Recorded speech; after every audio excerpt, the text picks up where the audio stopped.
घेरे के बावजूद में घेरे से बाहर आकर के आतंकवादियों के कमांडर से मीटिंग करता था।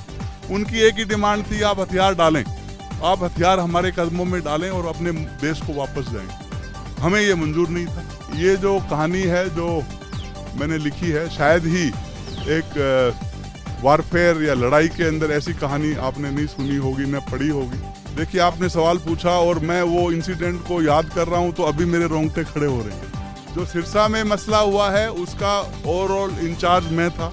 उस समय मेरी पोस्टिंग हिसार में थी, मैं डिविजनल कमांडर था। हमारी डिवीजन को टास्क मिला था सिरसा डेरे को खाली करना। बाद मेरे पास दो ऑप्शन थे, या तो एकदम मिलिट्री तरीके से अटैक करके डेरे को तुरंत खाली किया जाए, या फिर कोशिश की जाए कि शांतिपूर्वक तरीके से किसी तरीके से हम डेरे को खाली करें ताकि कैजुअलिटीज नहीं हो। शाहरुख खान इस पे फिल्म बना सकते हैं। कुछ और किरदार भी कुछ बताया गया, कुछ लोगों ने क्रिटिसाइज भी किया, इसमें जोड़ दिए गए हैं या तथ्यों से परे की बात थी या जो भी थी। तो क्या आपके संज्ञान में चीज़ें आई थी? हाँ जी, काफ़ी सारे जो और देशों की जो सेनाएं थी, उनकी टुकड़ियाँ थी, वो बहुत जा चुकी थी हथियार डाल के, हथियार छोड़ के, जो भी था।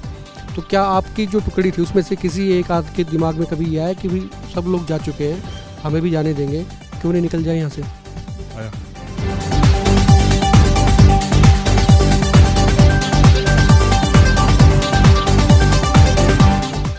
भारतीय सेना के पराक्रम की गाथाएं बहुत हैं, लेकिन कई चीज़ें ऐसी होती हैं जो दब जाती हैं, यानी कि लोगों तक पहुंच नहीं पाती हैं। और उसी की एक पराक्रम की एक पराकाष्ठा भी होती है जब सेना अति उत्साह में और एक दो कदम आगे बढ़ के काम करती है, और ऐसा काम करती है जो एक मिसाल बनती है, उसको याद भी रखा जाता है। आज मैं ऑपरेशन खुखरी की बात कर रहा हूँ। बहुत से लोग ऐसे हैं जो नहीं जानते, बल्कि ये कहिए कि बहुत कम लोग इसके बारे में जानते हैं। नमस्कार, एक मत पोस्ट में आपका स्वागत है। मेरे साथ खास मेहमान हैं, सेना के मेजर जनरल राजपाल पूनिया हैं, और ये जो ऑपरेशन खुखरी हुआ था उसमें इनका एक लीड रोल रहा था। उसकी पूरी कहानी मैं आपको बताऊंगा, इनसे बातचीत भी करेंगे, दरअसल यही बताएंगे। मैं तो थोड़ी सी जानकारी आपको दूंगा, ज़्यादा चीज़ें ये बताएंगे। मेरे साथ बहुत बहुत स्वागत है आपका। धन्यवाद, बहुत धन्यवाद कहूँगा आपको। पश्चिमी अफ्रीका में सेना जाती है हिंदुस्तान की, अभियान चलता है, और मेरे ख्याल से कई देशों की सेनाएं उसमें होती है। यूएन के अंडर एक अभियान, पीस अभियान जिसको आप कह सकते हैं, वहाँ गृह युद्ध की स्थिति थी, उसको कंट्रोल करने के लिए भारत की सेना भी जाती है। और इत्तेफाक से जो सेना के जो लोग होते हैं, जिसमें आप भी शामिल थे, उनको होस्टेजेस बना लिया जाता है, बंधक बना लिया जाता है, और फिर उनका एक रेस्क्यू अभियान चलता है। तो ये पूरा एक सिनारियो था, बहुत बड़ा ऑपरेशन था। हालांकि बहुत से लोग हिंदुस्तान के जान नहीं पाए थे। ऑपरेशन खुखरी ये चला, उनको रिलीज़ हुए, अपने वतन लौटे। तो पूरी कहानी में धीरे धीरे करके सब चीज़ों पे आएंगे। तो आज उसको याद करके क्या लगता है? दरअसल उससे पहले मैं बता दूं कि इन्होंने एक किताब लिखी है, उसका नाम भी ऑपरेशन खुखरी है, क्योंकि जानकार इनसे ज़्यादा कोई हो नहीं सकता था। और उनकी बेटी ने भी उस किताब लिखने में एक अहम योगदान दिया है अपना, और ये किताब पब्लिश हो चुकी है, अंग्रेज़ी में है फ़िलहाल, और वो हिंदी में भी आएगी ताकि मैक्सिमम लोगों तक ये चीज़ें, जानकारियाँ ये पहुँच सकें। किताब आपने अब लिखी है, ऑपरेशन शायद ये 20 साल पहले का था, तो वो सारा सीन आज भी आंखों के सामने आता है।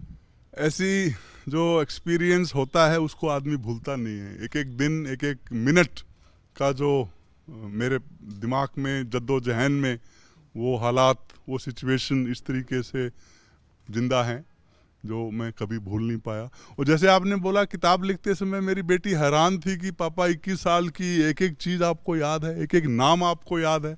मैंने बोला, बेटे शायद इस सिचुएशन के अंदर कुछ भी अगर मैं भूल जाता तो मेरे को दुख होता। मैं बिल्कुल नहीं भूला, कुछ भी नहीं भूला, और हर चीज़ मैं देश से शेयर करना चाहता हूँ, क्योंकि देश की कहानी है। किताब भी देश की किताब है। बिल्कुल। और मैं एक चीज़ और ऐड कर देता हूँ कि किताब एक ऐसी चीज़ें होती हैं जो इतिहास, जो उसमें समा जाया करता है। जब नई नई पीढ़ियाँ आती हैं, आने वाली जो पीढ़ियाँ होती हैं, उनको अगर कोई गवाही देता है तो वो किताब देती हैं, किताबें अमर हो जाती हैं। अगर रामायण की बात करें तो श्री राम का जो वर्णन रामायण से पता लगता है, भगवान श्री कृष्ण की बात अगर कहीं आती है तो महाभारत उससे पता लगती है। तो इसी तरह से ये किताब है, जब नई पीढ़ी आएंगी तो उनको ऑपरेशन खुखरी का अगर पता करना होगा या पता चलेगा तो इस किताब से पता चलेगा। हाँ जी, बिल्कुल ठीक कहा। और ये किताब एक मैं कहूँगा कि लिखना भी बहुत ज़रूरी था।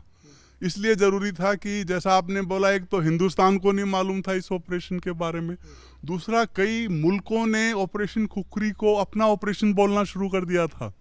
जैसे कि ये इंटरनेशनल ऑपरेशन था तो बाकी देशों के भी कुछ नुमाइंदे इस ऑपरेशन में थे। 2 ब्रिटिश चिनूक हेलीकॉप्टर्स इसमें शामिल हुए थे। उसके बाद बीबीसी ने इस ऑपरेशन को दिखाया है। एक दिन नहीं, कम से कम 10 दिन तक ये ऑपरेशन बीबीसी के ऊपर दिखाया गया है और दुनिया के अंदर एक इम्प्रेशन क्रिएट किया गया था कि शायद ये ब्रिटिश ऑपरेशन था।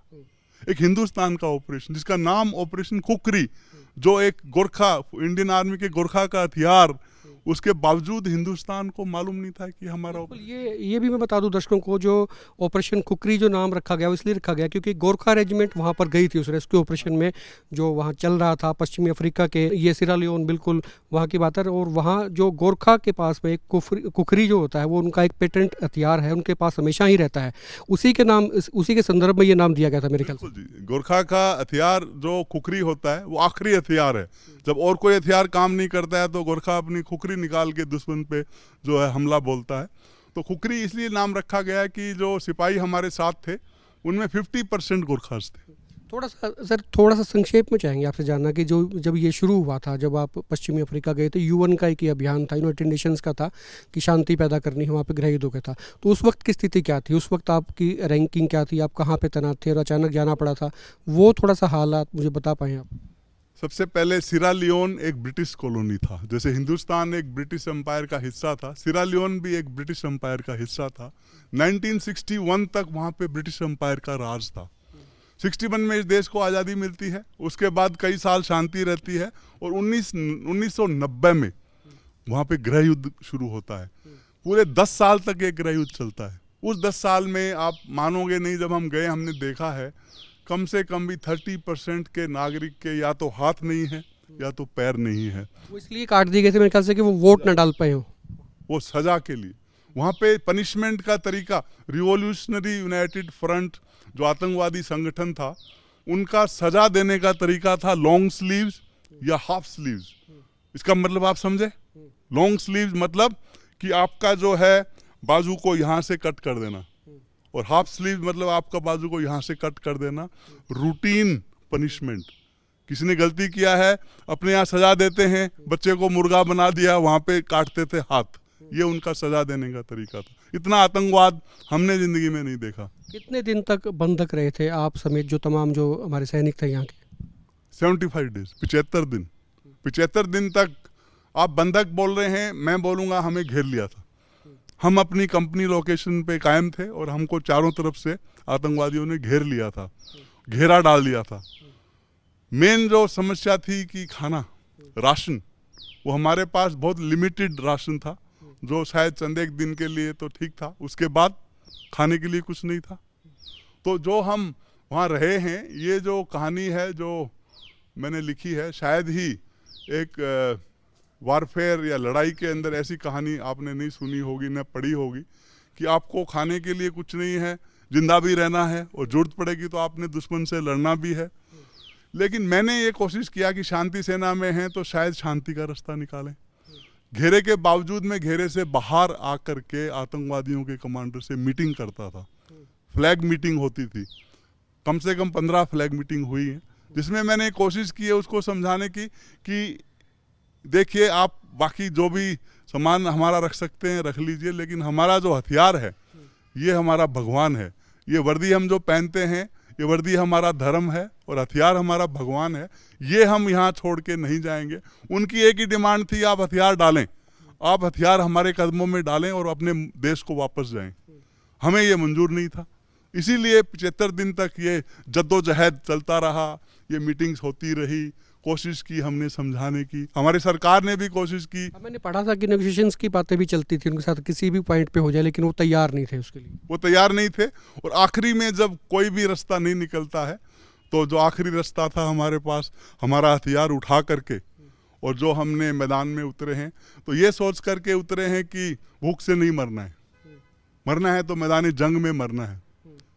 भूख से मरने की हालात हो गई थी, खाने के लिए कुछ था नहीं। तो ये एक ऐसा माहौल था जिसमें कि आप समझ सकते हैं कि 3 महीने तक आपके घर में आपके बच्चे, आपके बीवी, आपको किसी से संपर्क नहीं है। उनको शायद यहाँ पे ये खबरें मिल रही थी कि शायद हम वापस नहीं आ पाए। तो इस तरीके के माहौल में, लेकिन फिर भी हमने एक ही कोशिश किया कि जो हमारा तिरंगा है वो ऊंचा रहना चाहिए। तिरंगा झंडा जो होता है अपने देश का, सिर्फ 2 बार एक सिपाही को मिलता है। एक बार जब मिलता है जब वो मैदान जंग में शहादत देता है, अपनी जान की कुर्बानी देता है, तो उसको तिरंगे में लपेटा जाता है। दूसरी बार तिरंगा मिलता है जब वो विदेश की ड्यूटी पे जाता है, तब उसके सीने पे यहाँ पे तिरंगा जो है लगाया जाता है। हमारे परिवार, हमारे फैमिलीज सब हमारे दिमाग में और दिल में थे, लेकिन कहीं न कहीं ये जुनून था कि हमारा तिरंगा, हमारे देश का जो तिरंगा है, नीचा नहीं होना चाहिए। जिस वक्त आप ऑपरेशन में गए थे, आपकी बेटी थी 4 साल की और अब वो बड़ी हो चुकी है, शायद उसकी मदद से ये किताब लिखी गई, उसने काफ़ी इसमें योगदान दिया कोविड के वक्त में। मदद नहीं, मैं बोलूँगा बेटी थी इसलिए किताब बन चुकी, वरना बनना मुश्किल था। 21 साल से हम अपनी ड्यूटी में बिजी थे, हमारे पास समय था नहीं। कोरोना पिछले साल मार्च में होता है, तो बेटी दिल्ली में जो जॉब कर रही थी, जॉब छोड़ करके जहाँ मेरी पोस्टिंग है। बता दूं, उनकी बेटी का नाम दामिनी पूनिया है और ये बुक अभी अंग्रेजी में जो लिखी गई है, ये उन्हीं का इसमें योगदान है। हाँ जी, जब वो आती है मेरे पास जहाँ पर मैं पोस्टिंग हूँ, तो चाय के समय मैं जिक्र करता हूँ कि ऐसी ऐसी एक कहानी मेरे दिल में है और मेरे को इस चीज़ की तकलीफ़ है कि मैं ये लिख नहीं पाया हूँ। तो मेरी बेटी ने इनिशिएटिव लिया और हम दोनों बैठ करके लिखना शुरू किए। 15 महीने हमने मेहनत किया। 15 महीने हर दिन हम कम से कम 5 से 6 घंटे इस किताब पे लगाते थे। तब ये 200 पेज की, 200 पन्नों की किताब निकल के आई है, जो शायद कोई पढ़ेगा तो मैं इतना ही बोलूँगा कि रोंगटे खड़े होंगे। बिल्कुल, उस वक्त की स्थिति में जानना चाहूँगा, हालांकि आपने किताब में मेंशन, मुझे लगता है जाहिर सी बात है, किया होगा, जब आप लौट के आए थे तब परिवार से मिले थे, तो परिवार ने आपको बताया भी होगा कि जब उस वक्त आप वहाँ फंस गए थे, निकल नहीं पा रहे थे, तब परिवार की स्थिति क्या थी, खास करके आपकी पत्नी और बच्चों की? परिवार को इन्फॉर्मेशन मिलती थी, लेकिन इनडायरेक्ट, जैसे हमारे हायर हेडक्वार्टर से मैसेज मिलता था, ठीक है, हमारे से बात नहीं हो रही थी, लेकिन इतना कोई न कोई मैसेज आता था कि शायद ठीक है और कुछ समय और लगेगा। मैंने आपकी किताब देखी है, उसमें आपने एक पत्र का जिक्र भी किया, जिसको कई बार जब ऐसी स्थिति में जब कोई भी सेना का नायक या सेना का जो सदस्य होता है, सैनिक होता है, वो जब जाता है किसी ऑपरेशन पे, तो वो लिख लिया करते हैं कि खुदा न खास्ता अगर कुछ हो जाता है तो उनके परिवार को उसका मैसेज, एक अंतिम मैसेज जो होता है वो चले। वो आपने चिट्ठी का इसमें भी, किताब में भी जिक्र किया है, उसमें क्या लिखा? मैंने वो चिट्ठी, जैसा चिट्ठी मैंने लिखा था वो वैसे का वैसा किताब में छाप दिया है। और वो चिट्ठी मैंने लिखा था 14 जुलाई को, 15 जुलाई को ऑपरेशन होने वाला था, 2000 को, 14 जुलाई 2000 को मैंने अपनी मिसेज को, अपनी वाइफ को एक चिट्ठी लिखी है। वो चिट्ठी मेरी वाइफ ने आज तक संभाल के रखी है। असली चिट्ठी वो गवाह है, जो उस वक्त के जो हालात थे, मेरे ख्याल से वो जो चिट्ठी बयां करती होगी, जो आपके शब्द होंगे, वो असली चित्रण रहेगा। वो चिट्ठी ऐसे की ऐसे छापी है, उसको ट्रांसलेशन भी नहीं किया हमने, जैसे वो थी वैसे की वैसे इसमें। अच्छा, आपकी बुक में आपने बाबा राम रहीम का भी कोई जिक्र किया है, जो सिरसा में डेरे में था, वो वाकया थोड़ा सा आप शेयर करें लोगों से, क्या था? मैंने लिखा है कि सिरसा का जो समाधान शांतिपूर्ण तरीके से हुआ है, उसमें कहीं न कहीं सिरा लियोन का योगदान है। उसमें आपकी भागीदारी थी, जो ये यहाँ का जो मसला था, इसमें जो सिरसा में मसला हुआ है उसका ओवरऑल इंचार्ज मैं था। उसमें मेरी पोस्टिंग हिसार में थी, मैं डिविजनल कमांडर था। हमारी डिवीजन को टास्क मिला था सिरसा डेरे को खाली करना। ये अगस्त 2017 की बात है। हमने डेरे को घेर लिया था। घेरा डालने के बाद मेरे पास 2 ऑप्शन थे, या तो एकदम मिलिट्री तरीके से अटैक करके डेरे को तुरंत खाली किया जाए, या फिर कोशिश की जाए कि शांतिपूर्वक तरीके से, किसी तरीके से हम डेरे को खाली करें ताकि कैजुअल्टीज नहीं हो। क्योंकि मैं घेरे के अंदर रह चुका था 75 दिन तक सिरा लियोन में। मुझे कहीं न कहीं दिल में मालूम था कि अंदर कोई शांति का संदेश जाएगा तो शायद लोग बाहर आएंगे। हमने वही ट्राई किया। मैं खुद डेरे में गया हूँ, लोगों से बातचीत करके शांतिपूर्वक तरीके से उनको बाहर निकाला है, और हमने एक भी कैजुअल्टी डेरे के अंदर नहीं होने दी। तो इसीलिए मैंने बुक में लिखा है कि सिरसा के लोग जो डेरे के अंदर थे, कहीं न कहीं उनकी जान बचाने में सिरा लियोन का योगदान है। अच्छा, मैंने ये भी सुना है कि जिस ऑपरेशन में आप सिरा लियोन गए थे, ये पश्चिमी अफ्रीका की जगह है, तो जब आपका ऑपरेशन हुआ है उसके बाद से वहाँ दंगे नहीं हुए। उससे पहले बहुत दंगे हुए और 50,000 से ज़्यादा लोगों की मौत भी हुई थी। बिल्कुल ठीक कह रहे हैं आप, 50,000 से ज़्यादा मौत भी हुई है, और उससे भी ज़्यादा, उससे लगभग 3 गुना लोगों के हाथ और पैर काटे गए हैं, जो जिंदा हैं लेकिन अपाहिज हैं। लेकिन इस ऑपरेशन के बाद सिरा लियोन में आज तक शांति है। इस ऑपरेशन के बाद जो आतंकवादी संगठन था, रिवॉल्यूशनरी यूनाइटेड फ्रंट, वो टेबल के ऊपर आया है। क्योंकि हमने उसको हराया है, उसके अपने गढ़ में हराया है। उस हार के बाद हताहत होके आरयूएफ ने शांति का रास्ता लिया है, बातचीत का रास्ता लिया है। सिरा लियोन के लोग आज भी हिंदुस्तान को धन्यवाद बोलते हैं उनके देश में शांति कायम करने के लिए। कहीं ना कहीं हम इस जो फीलिंग को, इस भावना को आगे शायद नहीं बढ़ा पाए, नहीं तो दोनों देशों का संपर्क होना चाहिए था, व्यापार होना चाहिए था, business, people to people cooperation होना चाहिए था। सिरा लियोन हमारा आभारी है और हमें पता ही नहीं है। तो मैं अभी भी चाहूँगा, एक गुजारिश करूँगा सरकार से कि सिरा लियोन और इंडिया कोऑपरेशन आपस में एक फोरम बनना चाहिए, जिसके तहत हम दोनों देश आपस में इकोनॉमिक रिलेशनशिप, बायलैटरल रिलेशनशिप और फॉरेन रिलेशनशिप आपस में होना चाहिए, और एक ये फोरम जरूर देश में बनना चाहिए। सेना का ये बहुत बड़ा मिशन था, कामयाब मिशन जिसको कहेंगे, कि इतनी बड़ी मिसाल कायम की, दुनिया भर ने इसको देखा भी, सराहा भी, अब इस पे बुक भी लिखी आपने। तो अब सेना के जो अधिकारी हैं, जो और हैं, उनका रवैया क्या है? वो भी चाहते हैं होंगे कि भाई इसका ठीक है, इसका पब्लिकेशन आना ही चाहिए था लोगों के बीच में। उनका कोऑपरेशन कैसा मिल रहा है आपको? बहुत धन्यवाद दूंगा मैं हमारे हेडक्वार्टर का। आर्मी हेडक्वार्टर्स नहीं होते, परमिशन नहीं मिला होता तो किताब नहीं होती। ये परमिशन हमें दी गई जब हमारे हेडक्वार्टर ने देखा कि ये ऑपरेशन इंडियन आर्मी का एक बहुत बड़ा ऑपरेशन था, पर कहीं न कहीं इतिहास के पन्नों में दब चुका है। हमने परमिशन मांगी, हमारे हेडक्वार्टर ने परमिशन दी, और यही एक बहुत बड़ा योगदान है। और अभी भी रवैया बहुत पॉजिटिव है।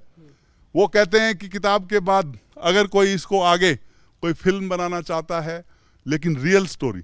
फिल्म से मुझे याद आया, बीच में जिक्र भी आया था कि शाहरुख खान इस पे फिल्म बना सकते हैं, कुछ और किरदार भी कुछ बताया गया, कुछ लोगों ने क्रिटिसाइज भी किया, इसमें जोड़ दिए गए हैं, या तथ्यों से परे की बात थी, या जो भी थी। तो क्या आपके संज्ञान में चीज़ें आई थी? हाँ जी, मेरे नॉलेज में आई थी। मेरे को भी 2017 में कोई मिलने के लिए आए थे मुंबई से, उन्होंने मेरे को कहानी दिखाई थी अपनी, और मैंने कहानी उनकी देख करके एक ही चीज़ बोला था कि ये कहानी सच्चा कहानी नहीं है। अगर आपको असली कहानी है चाहिए तो आप समय बिताइए मेरे साथ। उनके पास समय नहीं था, और मेरे को वो कहानी पसंद नहीं थी, वो आगे नहीं बढ़ पाई है शायद। लेकिन ये किताब आने के बाद शायद उनको भी असली कहानी मिलेगी। हो सकता है उनको अभी रूबरू होंगे असली कहानी से। उससे पहले तक तो अफवाहें थी, कहानियाँ नहीं थी, अफवाहें थी। उसमें ये भी कहा गया था कि किसी व्यक्ति विशेष को महिमा मंडित करने की कवायद की जा रही है, कोशिश की जा रही है, या कुछ और फैक्ट्स थे कोई? इतना डिटेल्स मुझे नहीं मालूम, पर जो कहानी वो लेके आए थे वो असली कहानी, सच्ची कहानी नहीं थी। व्यक्ति विशेष का मुझे नहीं मालूम, लेकिन अगर वो सच्ची कहानी होती तो शायद हम भी खुश होते कि वो देश को मालूम चलनी चाहिए, लेकिन हमें वो सच्ची कहानी नहीं लगी। प्लॉटिंग मुझे लगता है बहुत अच्छी है। इस पे आप चाहेंगे कि मुंबई में बहुत से ऐसे दिशा निर्देशक हैं, प्रोड्यूसर, डायरेक्टर हैं, और इस पे ऐसे किरदारों पे फिल्म बनती भी आई हैं, तो बननी चाहिए? ज़रूर बननी चाहिए। हिंदुस्तान के हर घर को तभी मालूम चलेगा जब कोई बड़ी पिक्चर या सीरियल बनेगा। किताब पढ़ने वाले लोग अनफॉर्चुनेटली बहुत कम है परसेंटेज, इसीलिए हिंदी का भी मैं इनिशिएटिव ले रहा हूँ कि जो बच्चे अंग्रेजी में नहीं पढ़ सकते वो हिंदी में पढ़ें, और जो हिंदी में भी नहीं पढ़ पाएंगे वो पिक्चर देख सकें। इस तरीके की जो कहानियाँ हैं, जो कि देश को एक मोटिवेशन, देश को एक इंस्पिरेशन देने वाली स्टोरीज हैं, इन पे बनना चाहिए, जरूर बनना चाहिए। ऑपरेशन कुकरी के दौरान कोई एक इंसिडेंस आप शेयर करना चाहिए जो रोंगटे खड़े कर दी थी, जिसने आपको वो दिन याद हो, वो लम्हा याद हो कि जिस वक्त ऐसी कोई घटना हुई थी, या आपकी मनस्थिति ऐसी कोई थी? देखिए, आपने सवाल पूछा और मैं वो इंसिडेंट को याद कर रहा हूँ तो अभी मेरे रोंगटे खड़े हो रहे हैं। जब ये प्रॉब्लम शुरू हुआ है 2 मई 2002 को, मेरे को एक मीटिंग के लिए बुलाया गया। किसने? आतंकवादियों ने, कि हम एक मीटिंग करना चाहते हैं। जब मैं मीटिंग में गया हूं, उन्होंने मेरे को पकड़ लिया है, मेरे को बंदी बना लिया गया।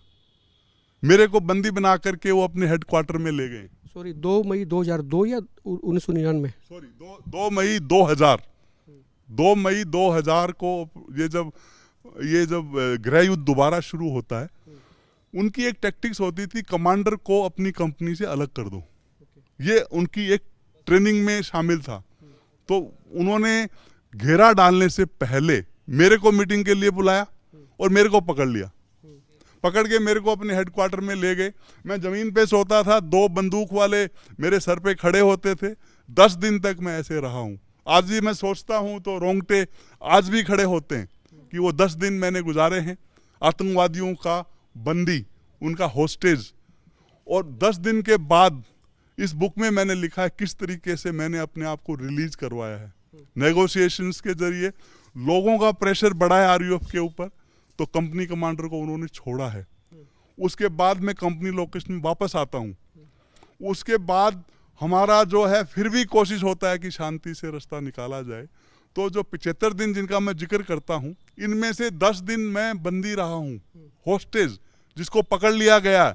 आप सोच सकते हैं कंपनी कमांडर जिसको कि आतंकवादियों ने पकड़ लिया है, उस कंपनी कमांडर के ऊपर क्या गुजरेगी, उस कंपनी कमांडर की क्या हालत होगी, जिसको अपनी कंपनी से अलग करके और वो पकड़ के ले गए अपने हेडक्वार्टर में।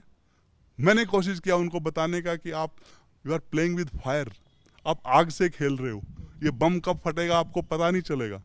वो समझ नहीं पा रहे थे, लेकिन जब बम फटता है वही आतंकवादी कैजुअल्टी होते हैं। कहीं ना कहीं मेरे दिल में ये जरूर है कि उनका जो कमांडर था कर्नल मार्टिन, उससे मेरी मीटिंग्स होती थी। 10 दिन मैं उसका बंदी रहा हूँ। हमारे बीच में एक दोस्ती का रिलेशनशिप बना है, वो मैंने बखूबी किताब में भी लिखा है। जैसे दो दोस्त होते हैं, वो फीलिंग्स हमारे अंदर शुरू हो चुकी थी।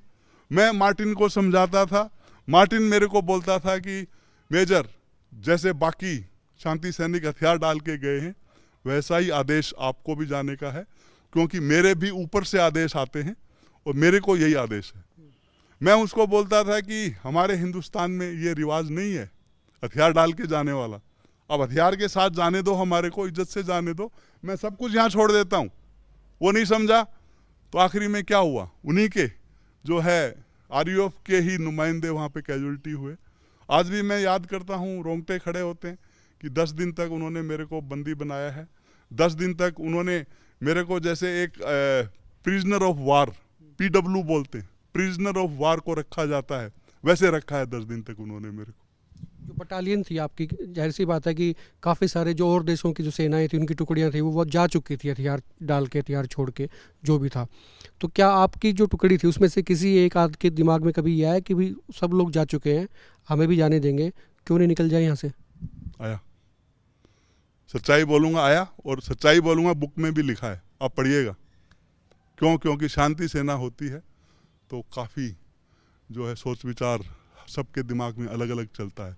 मेजॉरिटी इस हक में थी कि हम हथियार नहीं डालेंगे, पर चंदे लोगों के दिमाग में था, बुक में लिखा है हमने, और कैसे हमने उसको कंट्रोल किया है, कैसे हमने ये किया है कि आगे ये इस तरीके की सेंटिमेंट्स, इस तरीके की भावना आगे नहीं फैलनी चाहिए, उसको कैसे हमने रोका है, वो भी हमने किताब में लिखा है। बाकी चीज़ें सारी आप किताब में पढ़ सकते हैं, किताब आ चुकी है, रिलीज हो चुकी है। और मैं बुक भी मैं चाहूँगा पूनिया जी से कि वो एक बार दिखाएंगे, हम उसको बुक को भी आपको दिखाएंगे। तो आप ये अमेजोन पे भी अवेलेबल है और डिफरेंट प्लेटफॉर्म्स पे भी अवेलेबल है, तो आप इसको ऑनलाइन परचेज़ भी कर सकते हैं। और ये पढ़नी चाहिए, और जो जनरेशन है उनको भी ये चीज़ें पढ़ानी चाहिए, बतानी चाहिए। ये हमारा इतिहास है, शौर्य गाथा है हिंदुस्तान की सेना की, और इसके लिए इसको जानना बेहद ज़रूरी है।